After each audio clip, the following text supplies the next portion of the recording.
Hi all welcome to my YouTube channel. ಇವತ್ತಿನ ವಿಡಿಯೋದಲ್ಲಿ ನಾವು ಉದ್ದಿನಕಾಳು ಸ್ವೀಟ್ ರೆಸಿಪಿ ಹೇಗೆ ಮಾಡೋದು ಅಂತ ನೋಡೋಣ. ಇದನ್ನು ಸಾಮಾನ್ಯವಾಗಿ ಹೆಣ್ಮಕ್ಳು ಮೊದಲನೇ ಬಾರಿ ಋತುಮತಿ ಆದಾಗ ಮತ್ತು ಗರ್ಭಿಣಿಯರಿಗೆ ಬಾಣಂತಿಯರಿಗೆ ತಿನ್ನೋದಕ್ಕೆ ಕೊಡ್ತೀವಿ. ಈ ಒಂದು ರೆಸಿಪಿ ಮಹಿಳೆಯರ ಆರೋಗ್ಯಕ್ಕೆ ಬೇಕಾಗಿರುವಂತಹ ಶಕ್ತಿವರ್ಧಕ ಆಹಾರ ಅಂತಲೇ ಹೇಳ್ಬೋದು. ಇದರಲ್ಲಿ ಜಾಸ್ತಿ ಕ್ಯಾಲ್ಶಿಯಂ ಮತ್ತು ಮೆಗ್ನೀಷಿಯಂ ಇರೋದ್ರಿಂದ ನಮಗೆ ಬೆನ್ನೋವು ಮತ್ತು ಸೊಂಟ ನೋವಿಗೆ ತುಂಬಾ ಬಲ ಕೊಡುತ್ತೆ. ಮತ್ತು ಇದನ್ನು ಬಾಣಂತಿಯರಿಗೆ ವಾರದಲ್ಲಿ 2 ರಿಂದ 3 ಬಾರಿ ತಿನ್ನೋದ್ರಿಂದ ಈ ಟೈಮಲ್ಲಿ ಬರುವಂತಹ ಬೆನ್ನೋವು ಸೊಂಟ ನೋವು ಕಮ್ಮಿ ಆಗುತ್ತೆ. ಮತ್ತು ಇದನ್ನು ಪ್ರೆಗ್ನೆನ್ಸಿ ಟೈಮಲ್ಲೂ ಸಹ ತಿನ್ಬೋದು. ತಾಯಿ ಮತ್ತು ಮಗುವಿನ ಆರೋಗ್ಯಕ್ಕೆ ಬೇಕಾಗಿರುವಂತಹ ಪ್ರೋಟೀನ್ಸ್ ಮತ್ತು ವಿಟಮಿನ್ಸ್ ಕಬ್ಬಿಣಾಂಶ ಎಲ್ಲನೂ ಸಹ ಸಿಗುತ್ತೆ. ಬನ್ನಿ ಹೇಗೆ ಮಾಡೋದು ನೋಡೋಣ.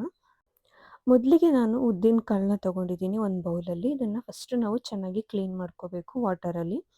ಇದನ್ನು ನಾವು ನೈಟ್ ಟೈಮ್ ಉನಿ ಹಾಕಿ ಮಾರ್ನಿಂಗ್ ಬ್ರೇಕ್ಫಾಸ್ಟ್ಗೆ ತಿನ್ಬೋದು, ಅಥವಾ ಮಾರ್ನಿಂಗ್ ಉನಿ ಹಾಕಿ ಈವ್ನಿಂಗ್ ಸ್ನ್ಯಾಕ್ಸ್ ಥರನೂ ಸಹ ತಿನ್ಬೋದು. ನೀವು ಇನ್ಸ್ಟೆಂಟಾಗಿ ಇದನ್ನು ಮಾಡ್ಕೋಬೇಕು ಅಂತಂದರೆ ಬೇಕಾದರೆ ಬಿಸಿನೀರನ್ನ ಹಾಕಿ ನೆನೆ ಹಾಕಿ 1 ಅವರ್ ಅಥವಾ 2 ಅವರ್ಸ್ ಬಿಟ್ಟು ಸಹ ಈ ರೆಸಿಪಿನ ಮಾಡ್ಕೊಂಡು ತಿನ್ಬೋದು. ನೋಡಿ ಇಲ್ಲಿ ನಾನು ಚೆನ್ನಾಗಿ ಫಸ್ಟು ಕ್ಲೀನ್ ಮಾಡ್ಕೋತಾ ಇದ್ದೀನಿ. ವಾಟರಲ್ಲಿ ಒಂದು 2 ರಿಂದ 3 ಸಲ ಇದನ್ನು ಫಸ್ಟು ಚೆನ್ನಾಗಿ ಕ್ಲೀನ್ ಮಾಡ್ಕೋಬೇಕು. ಇವತ್ತು ನಾನು ಈ ರೆಸಿಪಿನ ಇನ್ಸ್ಟೆಂಟಾಗಿ ಮಾಡ್ಕೊಳ್ತಾ ಇರೋದ್ರಿಂದ ಇದಕ್ಕೆ ಬಿಸಿನೀರು ಹಾಕಿ ನಾನು 1 ಅವರ್ ಬಿಡ್ತಾ ಇದ್ದೀನಿ. 1 ಅವರ್ ಅಥವಾ 2 ಅವರ್ ಬಿಟ್ಟರೆ ಸಾಕು, ಅದು ಚೆನ್ನಾಗಿ ಕಾಳೆಲ್ಲ ಉಂತಿರುತ್ತೆ.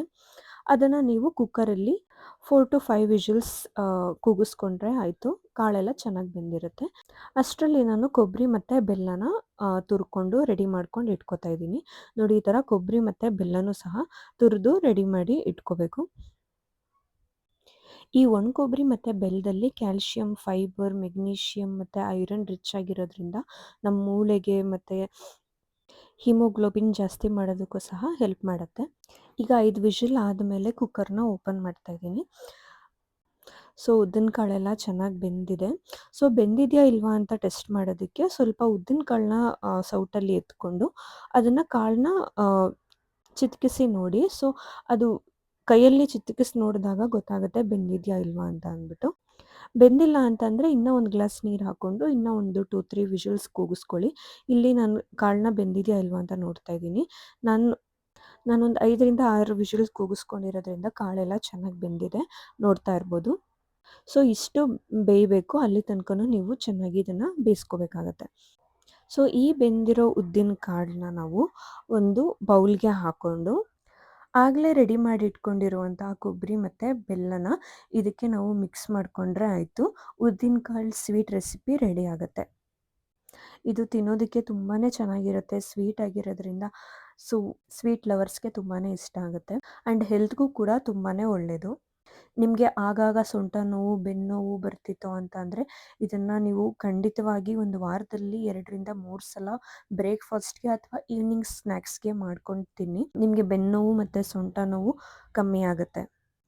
ಇದಕ್ಕೆ 3 ಇಂಗ್ರೀಡಿಯೆಂಟ್ಸ್ ಇದ್ದರೆ ಸಾಕು, 5 ನಿಮಿಷದಲ್ಲಿ ರೆಡಿ ಮಾಡಿಬಿಡ್ಬೋದು. ಮಾರ್ನಿಂಗ್ ಬ್ರೇಕ್ಫಾಸ್ಟ್ ಫಾಸ್ಟಾಗಿ ಮತ್ತು ಹೆಲ್ತಿಯಾಗಿರಬೇಕು ಅಂತಂದರೆ ಇದನ್ನು ಒಂದು ಸಲ ಟ್ರೈ ಮಾಡಿ ನೋಡಿ.